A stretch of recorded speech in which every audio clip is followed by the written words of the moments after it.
Bid net saam. Vader, dankie.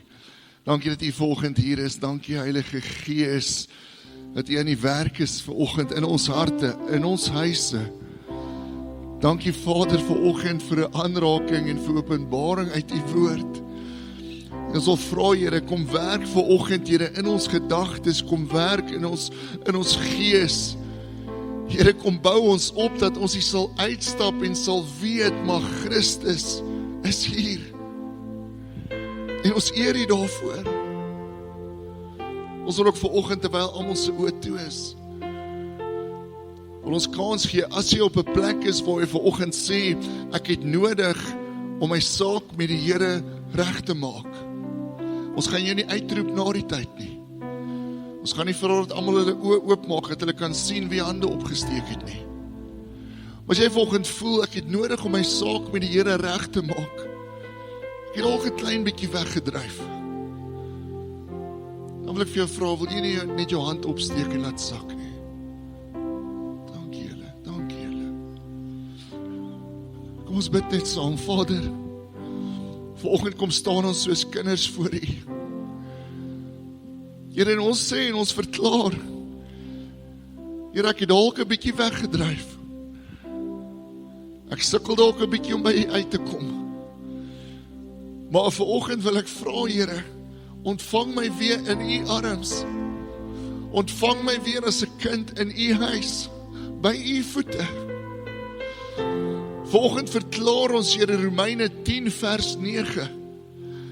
U is ons Here, en ons glo U het uit die dood uit opgestaan. En vanoggend sê ons weer met ons hele hart, U is ons verlosser en saligmaker. En ek kom terug huis toe. Ek kom terug huis toe, Jesus. Dankie dat U nou elkeen weer ontvang, Here. Dankie dat U elkeen van ons omhels met oop arms. Dankie dat U ons weer noem kind van God. En ons eer U daarvoor vanoggend. Here, net so wil ons kom vra, Here, as enige iemand vanoggend is wat sit met pyn of sit met siekte, wil ons vra in die naam van Jesus Christus, Here, kom raak ons aan van kop tot toon. Here, enige iets vanaf migraines, skouerpyn, kniepyn, nierpyn, waar ook al dit is en hoe ook al dit lyk, vir ons nou Heilige Gees, in die naam van Jesus Christus, kom raak elkeen aan. En dankie daarvoor. Dankie vir getuienis op getuienis van dit waarmee U besig is. Dankie vir getuienis op getuienis van 'n God wat ingryp, van 'n God wat goed is. En ons eer U vanoggend. En ons is so lief. Dankie vir 'n oomblik saam. Dankie Jesus. Ons is so lief. Ons is so lief. Dankie Here. En almal sê saam. Amen. Amen. Jy is welkom om jou sitplek in te neem. Dankie Strauss Quartet. Dankie vir julle. Ek raak so opgewonde oor oggende soos vanoggend waar ons op 'n lang naweek, amper in die begin van die winter, saam kan kom as gemeente, saam kan kom as geestelike familie. En wees, dankie dat jy hier is vanoggend. In die volgende paar weke gaan ons regtig 'n klomp ongelooflike goed sien. Ek weet nie of ongelooflik regtig die woord is nie. Dink ons moet dalk 'n bietjie meer begin praat oor God gelooflik. Nee, want dis God wat ingryp, dis God wat sekere goed begin doen. En soos ek gesê het, ons het die vroue konferensie wat op pad is, 'n paar weke na dit, sit ons reguit in Pinkster in. Ons vertrou die Here vir groot goed daar ook. En vandag praat ons oor hierdie tema, breek oop. Nou verlede week het ons gesels oor die verhaal van Petrus en waar Petrus op 'n plek was waar hy moes regmaak met Jesus. En dan kom Jesus op 'n stadium en hy kom ontmoet vir Petrus waar hulle storie begin het. En hy sê vir hom eintlik, Petrus, ek nooi jou uit om te kom regmaak met my, maar herinner jou siel, herinner jou hart, herinner jouself aan hoe jy gebrand het vir my, hoe passievol jy was oor my, hoe lief jy was vir my aan die begin, en gaan terug na daai plek toe. En dit was maar eintlik so mooi. Dis verlede week was deel van die eerste beginsels van die woord, en vandag gaan ons dan kyk na nog 'n eerste beginsel van die woord, en dis die krag van 'n geslote deur Christen. Die krag van 'n geslote deur Christen wat oopbreek. So kom ons bring reguit in dit in. Ons sien direk na die opstanding van Christus 'n klomp goed wat gebeur en 'n klomp dinge wat op daai stadium rondom die disippels gebeur. En dan is die disippels op 'n stadium bymekaar in hierdie bovertrek, maar dit lyk nie soos wat 'n mens dink dit sou lyk nie. So op daai stadium is hulle vreesbevange en hulle het eintlik nou net hulle grootste oorwinning gehad. Dan is hulle vreesbevange en dan lees ons hierdie Johannes 20 vers 19. Daardie Sondag aand was die disippels bymekaar. Alhoewel die deure gesluit was omdat hulle bang was vir die Jode, het Jesus gekom en tussen hulle gaan staan en vir hulle gesê, vrede vir julle.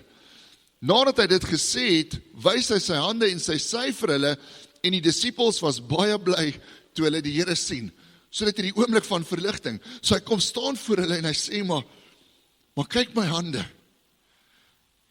Kyk na die wonde en kyk na my sy. Kyk na die wonde. En ek wonder by myself, maar Here, hoekom het u die wonde vir hulle gaan wys? En eintlik was dit nie wonde nie, dit was letsels. En die rede dat Jesus sy hande en sy sy vir die disippels gaan wys het, die rede was dat hy vir hulle die letsels wou wys van die kruis. En dit is so belangrik, want op daai stadium was hy die enigste en die eerste persoon wat die letsels van 'n kruisiging gehad het en nog steeds geleef het. So hierdie letsels was 'n getuienis van waar hy was en waar hy nou is, was 'n getuienis van 'n wond wat daar was, maar van 'n opstanding wat nou gebeur het. En dan weet hulle, maar hierdie is ons Jesus. Hierdie is ons Here. Sien, wat doen 'n letsel? 'n Letsel sê altyd, ek het dit gemaak. Ek is nog steeds hier. Almal van ons het ergens 'n letsel wat sê, ek het oorleef. Ek het oorleef. En dit is altyd 'n getuienis. Hulle sê ons, hoe ouer 'n mens word, hoe seerder word sekere goed om te doen. En wat ons nie besef het nie, is hier na 35, begin sekere goed in jou lyf draai. En dan het kinders se vermoë om enigiets wat kan seer wees, uit te trek tot op die uiterste. So ons kinders slaap nog nou en dan in ons bed en is fantasties. Maar wat baba baie keer doen, is hy het so vermoë. As hy in die bed slaap, begin hy dwars draai. En hoe langer hy slaap, hoe meer begin jou skouer op die bedkassie gaan. En dan is die regtervoet op die vloer. So baie keer as ons in die oggend wakker word, dan voel dit vir my, ek wil net uitroep, waar was die oorlog? En dit al 'n paar keer gebeur dat ek my vrou moet roep en sê, liefie, ek kan nie op nie. En ek hang eintlik halfpad van die bed af en alles is seer. En niks wil werk nie. En dit voel vir jou of daar die letsels in jou spiere is. Nou hier is nie daai tipe letsels nie, maar ek wil net sê, ons is nog jonk, maar daai gesegde, oud word is nie vir sissies nie. Wragtig. In elk geval. So elke letsel op 'n liggaam het 'n storie. Elke letsel in my siel het 'n storie. Elke letsel van 'n verhouding wat skeef geloop het 'n storie. Maar elke letsel is 'n getuienis van 'n wond wat ek oorleef het. Elke letsel is 'n getuienis van Christus wat ingegryp het, wat genees het, wat verlos het. Elke letsel wat ek en jy dra, is 'n getuienis van 'n wond wat veronderstel was om my te breek. Wat veronderstel was om my onder te kry, wat veronderstel was om my dood te maak. Maar God het ingegryp. En skielik word daai wond gesond. En skielik is daar 'n letsel vol getuienisse. Dis vir my so mooi. Simon kom baie keer by die huis. Dan sal hy vir ons sê, dan sê hy, papa, mamma, hierdie maatjie het my gestamp. En dan vat jy dit mos maar ernstig, want is jou kind. Maar dan kyk jy altyd vir die letsel. En baie keer is daai letsel nêrens en dan besef jy, oor dit was eintlik iemand anders wat gestamp was. Maar is so mooi dat hy kom en wat soek hy? Hy soek net 'n ontvangs, hy soek net 'n omhelsing. En daai oomblik as jy sê, maar seentjie, dis oukei. Jy het dit gemaak. Is daar iets wat in hom begin losgaan, en is dieselfde met God. So elke letsel wat ek het, is 'n getuienis. Hoe oorkom ek, of enige iemand rondom my, die vyand in my lewe? Hoe oorkom ek leuns en versoekinge en vrees? Hoe oorkom ek wonde wat my gebreek het? En is eenvoudig hier die Openbaring 12 vers 11. Hulle het hom, wat die vyand is, oorwin deur die bloed van die lam en deur die woord van hulle getuienisse. Daarom is elke letsel wat ek het, van 'n tyd wat ek deurgemaak het, van 'n moeilike siekte, of dalk selfs 'n fisiese letsel van 'n groot ongeluk, of 'n operasie, is 'n getuienis in God se hande. Kyk, waar was ek? Maar kyk, waar is ek nou? En net so is dit met Christus ook. So hy staan voor die disippels, en hy sê, kyk, hierdie letsels in my hande, kyk die letsel in my sy. Hierdie letsels was die een getuienis, die een teken dat hy werklik opgestaan het.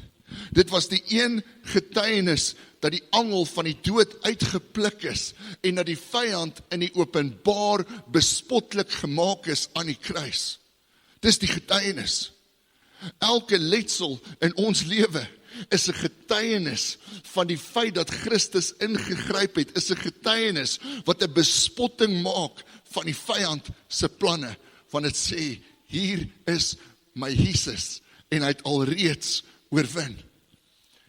So die disippels sien dit, en hulle sien wat Christus gedoen het, en dan begin hulle opgewonde raak, want hulle besef, hy kan ons ook red, hy kan my ook red van hierdie benoudheid en hierdie angs. En dan lees ons hierdie Johannes 20 vers 21. Dit sê hierdie, hy staan dan voor hulle, en dan sê hy vir hulle, vrede vir julle. Johannes 20, 21, daar sê hy. En hy sê, vrede vir julle, sê hy weer vir hulle. Soos die Vader my gestuur het, stuur ek julle ook. En nadat hy dit gesê het, blaas hy oor hulle en sê, ontvang die Heilige Gees. As julle vir mense hulle sondes vergewe, word dit hulle deur God vergewe. As julle dit nie vergewe nie, word dit nie deur God vergewe nie. So hy sê, soos die Vader my gestuur het, stuur ek julle ook. Ek weet jy is bang. Ek weet daar sit wonde en angs. Maar hier is die Heilige Gees. Sien, daar was 2 uitstortings van die Gees. En hierdie was die eerste ene. En dit was net vir 10. En arme ou Thomas het dit gemis. En nou Judas, hy was nie genooi nie. Was altyd mos ergens 'n Judas wat nie genooi word na die partytjie toe nie. Judas was nie genooi nie. Maar Thomas het die eerste uitstorting van die Gees gemis, want hy wou nie glo dat 'n opstanding moontlik is nie. En baie keer is ons dieselfde. Ons glo nie dat sekere goed moontlik is nie, en dan mis ons 'n werking van God. Ek mis 'n profetiese woord oor my lewe. Ek mis 'n genesing wat voor my oë sou plaasvind. Ek mis iemand in my familie wat radikaal na die Here toe moes draai. Ek mis dit want ek glo nie dat dit nog kan gebeur nie. Of ons glo nie dat dit waar kan wees vir my nie. Ek hoor hierdie getuienisse, maar Here, dis vir ander mense. Ek hoor hierdie getuienisse van finansies wat herstel, maar Here, dis vir ander mense. Ek hoor hierdie getuienisse van kinders wat terugkom huis toe, maar Here, dis vir ander mense. En dan raak ons maar 'n lekker Thomas. En dan mis ons oomblikke van genade, oomblikke waar Christus sou ingryp. Waar begin hierdie gedeelte? Hy begin in vers 19. Dan sê dit, hulle was bang vir die Jode. Hoekom? Hulle was bang, as hulle agter hierdie geslote deure. Hulle was bang, want hulle het nou net gesien wat met hulle Jesus gebeur het. Maar hulle was ook bang, want Pilatus het op daai stadium hierdie Romeinse soldate voor die klip gesit wat weggerol moes word by die graf. En op die klip het hulle 'n Romeinse seël gehad. En as daai seël gebreek word, moes die wagte tot die dood toe veroordeel word. Want hulle moes hierdie ding oppas. Hulle het geweet Jesus was 'n bedreiging. En dan skielik staan Jesus uit die dood uit op en die wagte gaan vertel vir die Joodse priesters. Hulle vertel van hierdie engele. Hulle vertel van die opstanding. Hulle vertel van dit wat gebeur het. En dan kom die Joodse priesters. Die Joodse priesters kom dan na die wagte toe. En dan lees ons Matteus 28. Hulle het die Joodse of die Romeinse wagte omgekoop met geld. Hulle het daai tyd nie KFC en 'n Coke gehad nie. So hulle koop hulle om met geld. En dan sê hulle vir hulle, maar sê net dat die disippels hierdie liggaam kom steel het. En dan doen hulle dit want hulle was bang. En intussen hoor hierdie disippels van hierdie seël op die graf wat gebreek is. En hulle besef wat gebeur. Daar's 'n losprys op ons lewe. Ons gaan dit nie maak nie. En dan gaan sluit hulle self toe agter hierdie geslote deure. Die woord geslote deure beteken ook afgesonder agter deure. Afgesonder agter deure. Wat het hulle daar gaan doen? Hulle sluit die deur. En dan gaan bid hulle. En hulle wag. En hulle vertrou en hou vas aan daai beloftes van die Here vir hulle. Onthou wat sê Matteus 6 vers 6, dit sê hierdie. Wanneer jy bid, gaan na die stilste vertrek in die huis en maak die deur agter jou toe, sodat jy daar in jou alleenheid tot jou Vader kan bid. En jou Vader wat alles weet, sal jou beloon. So hy sê, maak die deur agter jou toe. Dit beteken, sluit die deur sonder jouself af, sodat daar nie afleidings is terwyl jy bid nie. Sodat daar nie goed is wat jou aandag aftrek nie. En dan sê hy, en bid dan tot die Vader. Ek dink die disippels met hierdie ding oopkry. Ek dink die disippels het agter daai deure gesit. Ek dink nie hulle het lang gebede gebid nie. Ek het al vertel, ons was eendag in 'n kerk en dan preek ook 'n ou en toe hy begin bid, toe begin hy in Latyn, nie in tale nie, in Latyn. En hy sê Here, vandag bid ons in Maximo Allegro. Ek dink, wat sê jy, Pel? En toe volg daar hierdie hoofverse. En baie keer bid ons vanuit daai plek van intellek, maar dis nie uit 'n plek van die gees nie. So hierdie ouens bid en al wat hulle bid is, hulle sê, Here, help. Here, wees hier. Ons weet nie wat om te doen nie. En wat sê daar vers verder? Wanneer jy jou afsonder, sal jou Vader wat alles weet, jou beloon. Daar's iets wat gebeur wanneer ek in my binnekamer stil word saam met God. Daar's 'n belofte in die binnekamer. Daar's 'n beloning in die binnekamer. Daar's 'n beloning in 'n binnekamer gebed. En die woord beloon beteken hierdie in sy oorspronklike. Dit beteken herstel of restoreer. So hy sê, wanneer ek my afsonder in my binnekamer, net tyd maak vir hom, is daar 'n herstel en 'n restaurasie wat begin gebeur.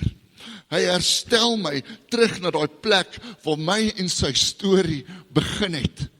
En dan restoreer, en dit is vir my so mooi, want restoreer het te doen met 'n timmerman, 'n houtwerker.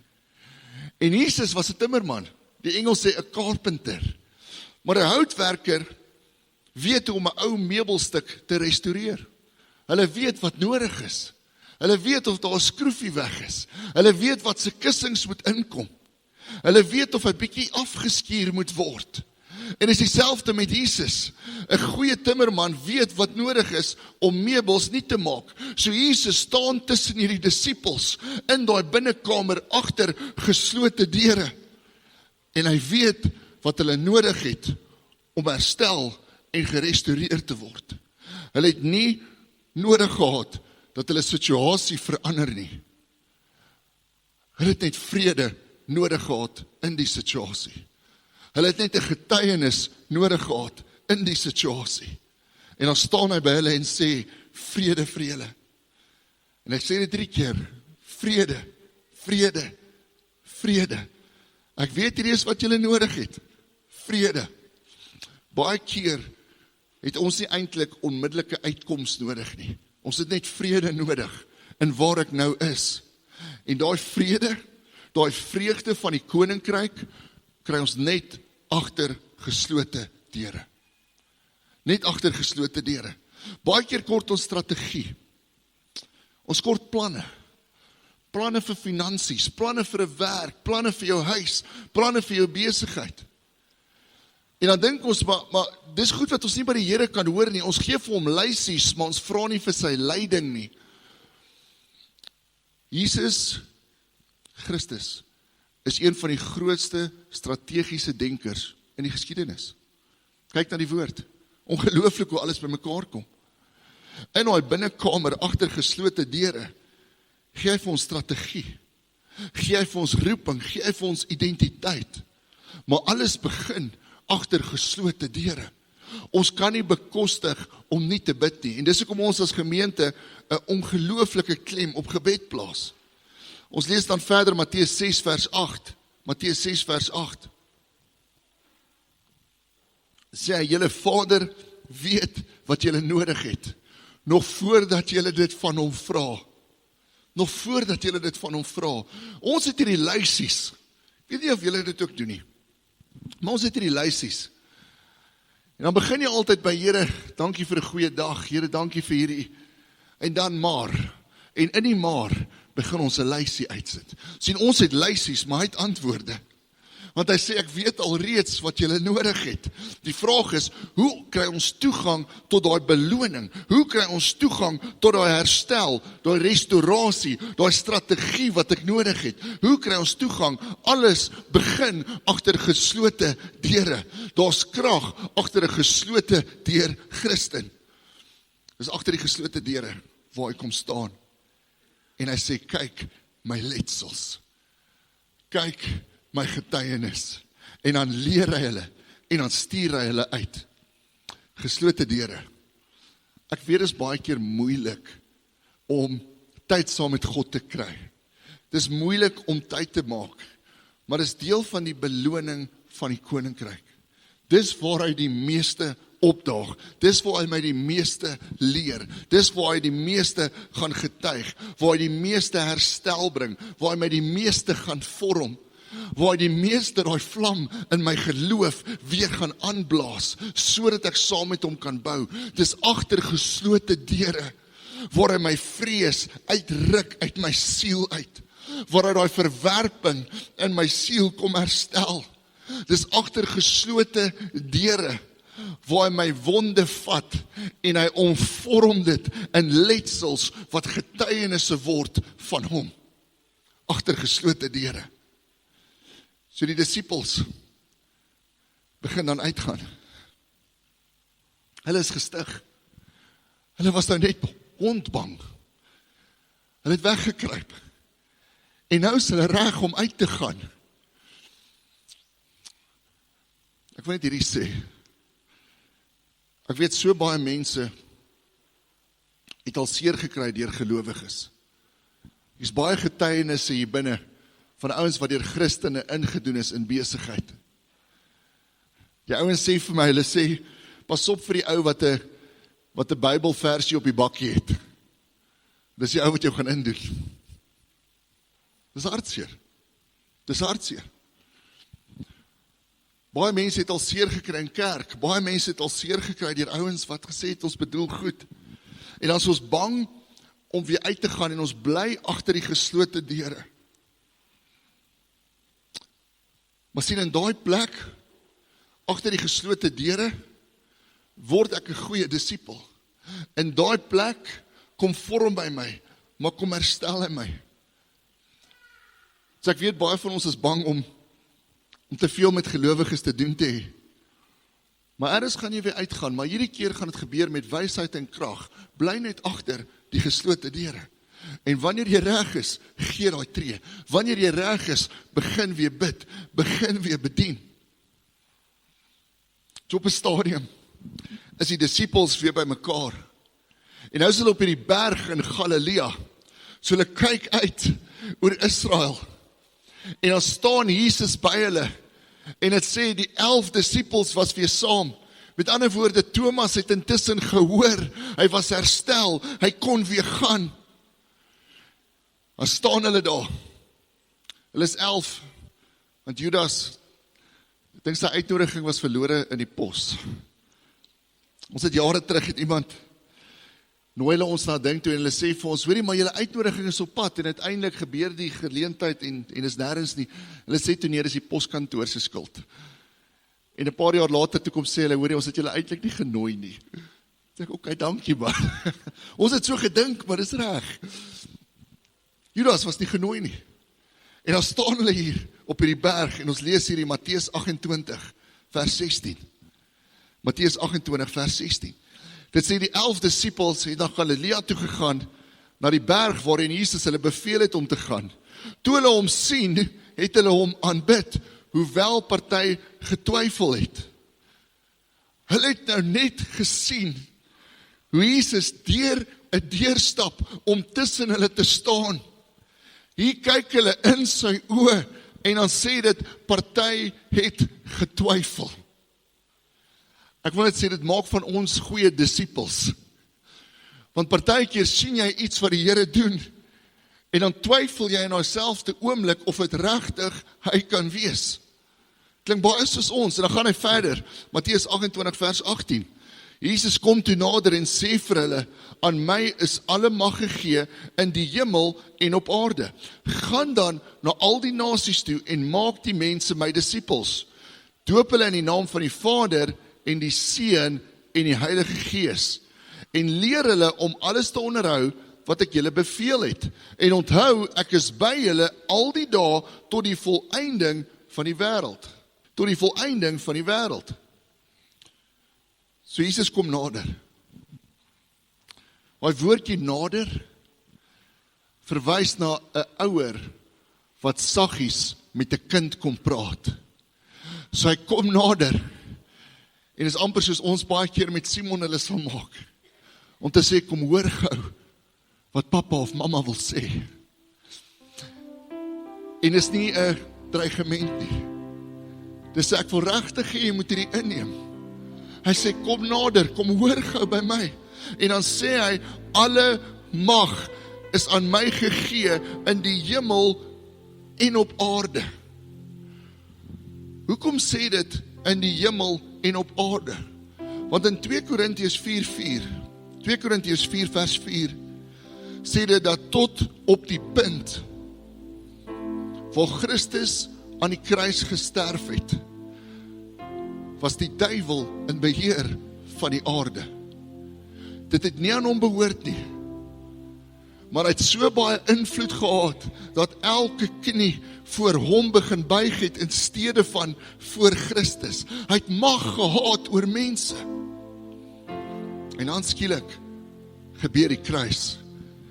En daar is hierdie krag wat losgelaat word in die gees. En in daai oomblik toe dit losgelaat word, word al die vyand se mag in 'n oomblik gebreek. En Christus het alle mag in die hemel en op aarde. Baie mense sê, die wêreld behoort aan die duiwel. Baie mense sê, kyk hoe baie dinge doen hy. Wêreld behoort nie aan hom nie. Hy het baie invloed. Behoort nie aan hom nie. Ons gee die duiwel te veel krediet.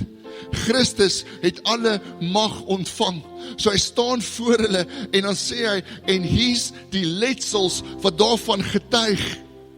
Ek het alle mag oor elke situasie, oor elke verslawing, oor elke oomblik het ek die mag. Die woord mag beteken gesag of autoriteit.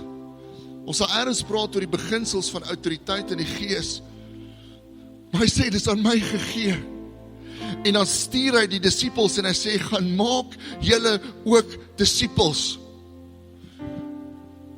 Hoekom het hy mag oor die aarde? Hoekom het hy mag oor die aarde gekry? Vir hierdie eenvoudige rede. Om elke ding wat in ons lewe steel en slag en uitroei en deure toemaak en seermaak en wonde bring, om elke een van daai te breek in die gees, sodat ons hom kan sien, vir hom kan lief raak, hom kan begin aanbid, 'n disipel raak van hom. Kolossense 1 vers 13 sê hierdie, het sê, hy het ons uit die mag van die duisternis weggeruk, en ons onder die heerskappy of autoriteit gestel van sy seun wat hy lief het. Deur die seun het ons die verlossing gekry, die vergewing van ons sondes. So Christus se letsels getuig van die mag wat hy het, dis alreeds oorwin. Alles waarna kan dink is alreeds oorwin. Hoekom het hy dit gekry? Hy het volle gesag gekry vir ons, vir jou, vir my. Hy het volle gesag gekry, sodat ons verlos kan word, sodat ons lewe kan kry. Hy het volle gesag gekry, sodat ons hom so lief kan kry, soos die Vader hom lief het. Klein Simon, ek wil net sê, klein seentjies is baie oulik. Ek ken nie dogtertjies wat klein is nie. Maar magtig klein seentjies nie. En net so oulik as wat hulle is, net so, nie stout nie, besig kan hulle ook wees. Maar klein Simon het hierdie mooi gesegde. Ons leer hom om sekere goed te doen. Ons leer hom om te bid. Ons leer vir hom om te sê, ek is lief vir jou. En dat hy hierdie ding ergens aangeleer waar na ons toe kom, en dan sal hy sê, papa of mama, ek het jou so lief, soos Jesus jou lief het. Dan dink ek, wow, so lief soos Jesus. En dis die punt van 'n geslote deur. Dis die punt van dit wat Jesus daar kon doen het. Ja, ons het wonde, ja, ons het seer, maar hy kom herstel ons, dat ons hierdie liefde ervaar, wat ons nooit in ons lewe kon kry nie. Sien agter daai geslote deure, waar ek stoei met God, soos 'n Jakob, waar ek stoei en bid en vra, word ek bekend gestel aan 'n liefde, wat my lewe vir ewig sal verander, en ek soek net meer, en ek wil meer by daai geslote deurplek uitkom. Dis in daai plek, waar hy my kom leer, hoe om 'n disipel van hom te word. En waar hy vir my sê, onthou, hierdie letsels getuig, ek het die mag. Niks is te groot nie, te ver nie, te diep vir jou nie. En wanneer ons herstel word, stuur hy ons uit om wat te doen? Om disippels te maak. Wat beteken dit? Dit beteken om vir ander mense te wys, hier is my Jesus, en hy het jou ook lief. Dis so eenvoudig soos dit. Hy het jou ook lief. Ek wil jou vandag aanmoedig, en dan gaan ons saam bid. Ek wil jou aanmoedig, om nie net 'n openbare Christen te wees nie. Ons kan baie leer by mense en deur mense, maar ons word gevorm om 'n disipel te word agter geslote deure, waar ons alleen tyd met hom spandeer. Daar word ons herstel en gerestoreer. Daar word ons wonde gevorm om letsels te word, en sien ons sy letsels wat my stig en my leer en my stuur.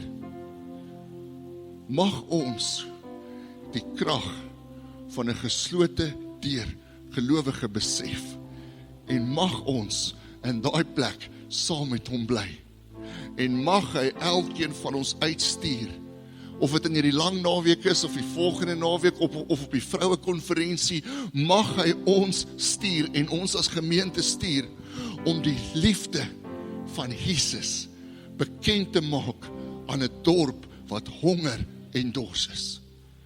Dit begin by geslote deure. Kom ons staan en gaan ons saam bid.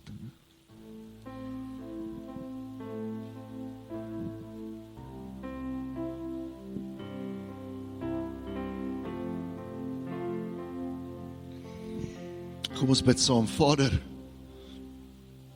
vandag wil ons vra, Heilige Gees, kom werk in ons.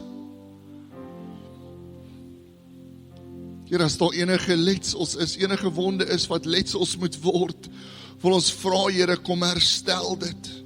Daai leuen wat iemand oor ons lewe gespreek het, daai siekte wat moeilik is, daai ding wat net nie wil deurkom nie, ons wil vra, Here, kom herstel, kom restoreer en stuur ons uit.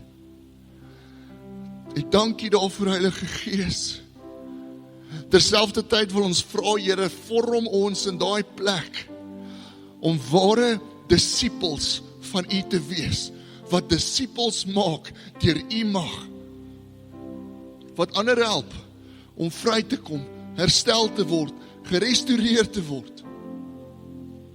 Here, maak van ons goeie disippels, maak van ons goeie volgers, maak van ons disippels wat ander na U toe sal bring.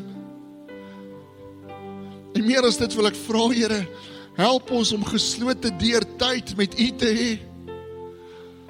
Ons smag so na dit, ons smag so na meer van U.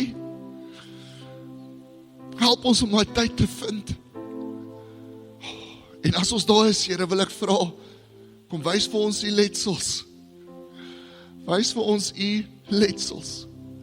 Kom getuig, kom stig, kom vorm en stuur ons uit. Dankie, Here, dat ons in hierdie dorp U liefde kan bekend maak aan elke huis en elke skool en selfs die munisipaliteit. Vorm ons in ons binnekamer sodat ons dit kan doen. En dankie daarvoor, Here. Ons is so lief. Dankie vir vanoggend en dankie dat U hier is. En almal sê saam, amen. Kom ons sing 'n laaste keer saam en dan gaan ons die seën uitspreek.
So ek wil jou aanmoedig, as jy gebed nodig het vandag, bly sommer sit in die bank of na die tyd, gaan Tannie Madel daar agter wees, by die eerste kuierbanier, sy het ook 'n lanyard aan, as jy Tannie Madel nie ken nie, sy is daar agter as jy gebed nodig het, bly sit, andersins, iemand sal jou kom bedien van die bedieningsspan.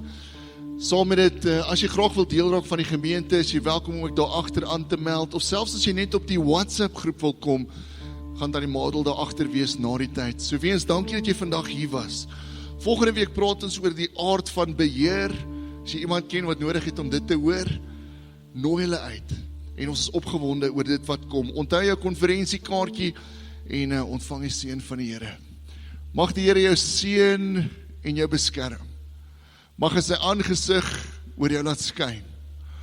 Mag jy 'n geslote deur Christen wees, wat die letsels van die kruis sien en weet, hierdie is ook vir my.